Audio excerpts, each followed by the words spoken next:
Well, howdy, folks.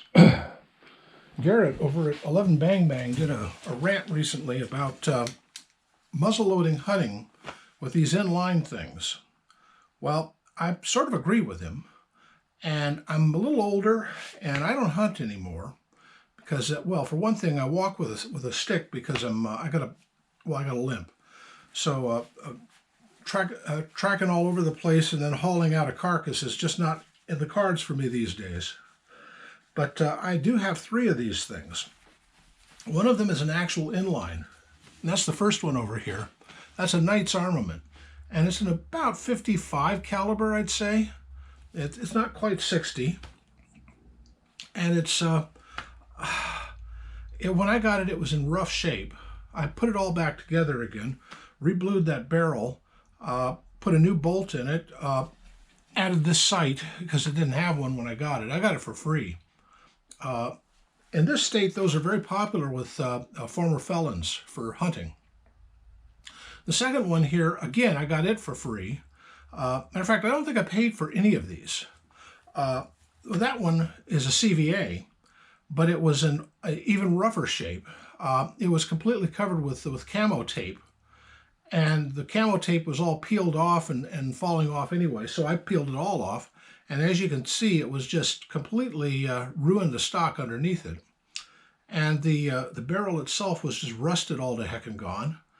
I had to take it off of the stock, take a cleaning rod with a brass brush on it, fill the barrel full of ballistol, and then run that thing down with a drill bit or power drill on one end of it, and spin it around in there back and forth, then pour out the rust, and then get a new drill or new bit or brush and do it again. Brass brushes.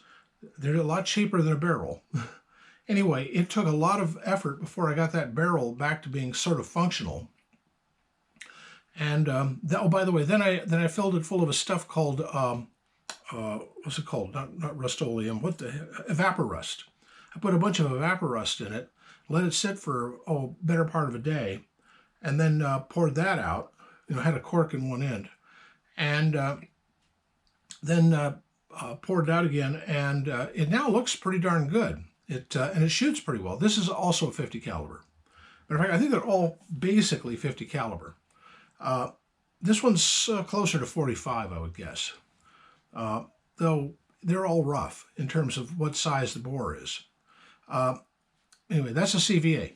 This one is called a Woodsman, or Huntsman, excuse me, and it's by Harrington and Richardson. And it's got beautiful case hardening on it.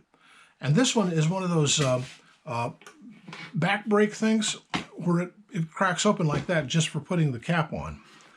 And it was in pretty darn good shape too. I got this from my cousin.